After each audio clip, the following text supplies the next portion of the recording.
Hello बच्चों, let's read this question. So in statement 1 we have radial part of wave function of 4px and 3py are not same, and statement 2 says radial part of wave function depends on L and M and angular part of the wave function depends on N and L, and we have four options over here. So यहाँ पर जो key concept है, the key concept is quantum mechanical model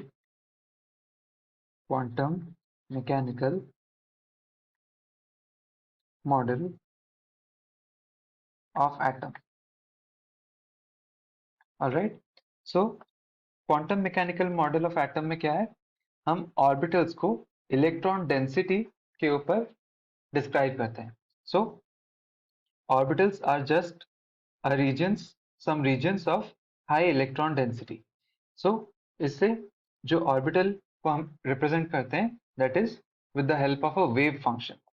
सो किसी भी orbital के wave function में हमारे पास जो वेरिएबल्स होते हैं those are R, theta and phi. Alright, जिसमें से कि आर रेडियल कंपोनेंट है, theta and phi angular components है.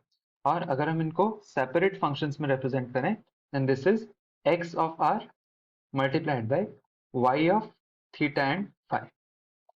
So x is radial wave function or radial part and y is the angular part. Now जो हमारे पास quantum numbers होते हैं n and l and m, उनमें से radial part जो है that depends on n and l and जो angular part है that depends on l and m. अब स्टेटमेंट 1 में क्या गिवन है? In statement 1 we have radial part of wave function 4px and 3py. 4px and 3py. यहाँ पर radial part n and l values पर depend करती है. सो यहाँ पर 4px के लिए जो n वैल्यू है that is equal to 4 and l value is equal to 1, और 3py के लिए n is equal to 3 and l is equal to 1 because यहाँ पर p ऑर्बिटल है.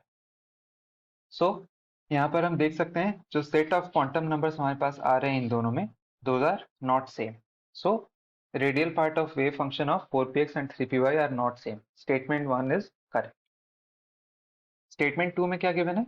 Radial part of wave functions depends on L and M and angular part on N and L, जो कि उल्टा है बिकॉज रेडियल पार्ट N और L पर depend करता है and angular part L and M values पर डिपेंड करता है. So statement 2 is false. So statement 1 is true and statement 2 is false, जो कि correctly given है option C में. So our correct answer is option number C.